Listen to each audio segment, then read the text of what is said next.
একটু করে ভাবনা করলে যে গ্রহের কারণে কিন্তু আমাদের জীবনের সমস্যাটা আসে, আমাদের শনির থেকেও বা রবি থেকে, মঙ্গল থেকে বা রাহু থেকে যে সমস্যা পাই তার থেকে বড় সমস্যা হচ্ছে আমাদের একটা সাধারণ জিনিস, যেটা আপনারা একটুখানি যদি ভাবনা চিন্তা করে একটু বুঝার চেষ্টা করেন, দেখবেন সেই গ্রহটাকে যদি শক্তিশালী করতে পারেন আপনার জীবনে অনেকটা সমস্যা থেকে আপনি মুক্তি পাবেন। তো চন্দ্রকে, শনি চন্দ্রকে দেখলে এখানে কি হয়েছে, মণিবন্ধন থেকে কোনো ভাগ রেখে যদি আপনার যদি শনির দিকে দৃষ্টি দেয়, আপনাকে শনি সেখানে দেখবেন আপনাকে জন্মস্থান থেকে দূরে নিয়ে যাওয়া, বা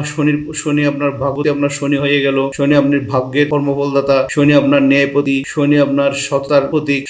শনি আপনার কর্মের প্রতীক, শনি আপনাকে কর্ম দেবে, শনি আপনাকে জীবনের মনের আশা আকাঙ্ক্ষা সবকিছু পূর্ণ করাবে, কিন্তু আপনাকে সৎপথে এবং সৎভাবে চলতে হবে। শনির কারকত্ব চন্দ্র আমাদের কি হচ্ছে, চন্দ্র আমাদের এই জায়গাটা আমাদের চন্দ্রের স্থান, আর এটা শনির আঙ্গুল। তো চন্দ্রে যখনই হয়, চন্দ্রের জায়গাটা হচ্ছে আমাদের মনের কারক। তো